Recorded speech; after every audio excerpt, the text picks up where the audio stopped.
ದೇಶದ ಹಿತದೃಷ್ಟಿಯಿಂದ ಚಿನ್ನ ಮತ್ತು ಇಂಧನ ಬಳಕೆಯನ್ನ ಕಡಿಮೆ ಮಾಡುವಂತೆ ಪ್ರಧಾನಿ ನರೇಂದ್ರ ಮೋದಿ ಅವರು ನೀಡಿರುವ ಕರೆಗೆ ಕಾಂಗ್ರೆಸ್ ನಾಯಕರು ಆಕ್ಷೇಪವನ್ನು ವ್ಯಕ್ತಪಡಿಸಿದ್ದಕ್ಕೆ ಬಿಜೆಪಿ ನಾಯಕರು ಈಗ ತಿರುಗೇಟನ್ನು ನೀಡಲು ಆರಂಭಿಸಿದ್ದಾರೆ.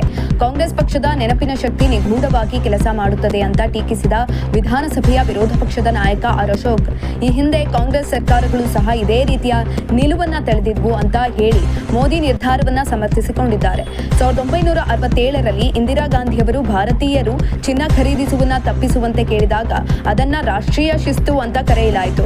2013ರಲ್ಲಿ ಹಣಕಾಸು ಸಚಿವ ಪಿ ಚಿದಂಬರಂ ಅವರು ಚಿನ್ನ ಖರೀದಿಸಬೇಡಿ ಅಂತ ಜನರಲ್ಲಿ ಮನವಿ ಮಾಡಿದಾಗ ಆರ್ಥಿಕ ಜವಾಬ್ದಾರಿ ಅಂತ ಕರೆಯಲಾಯಿತು.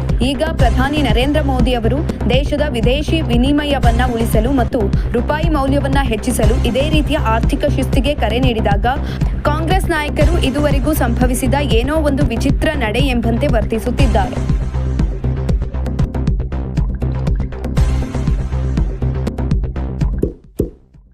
ಇಂತಹ ಇನ್ನಷ್ಟು ವಿಡಿಯೋಗಳಿಗಾಗಿ ಲೈಕ್ ಮಾಡಿ, ಫಾಲೋ ಮಾಡಿ, ಶೇರ್ ಮಾಡಿ.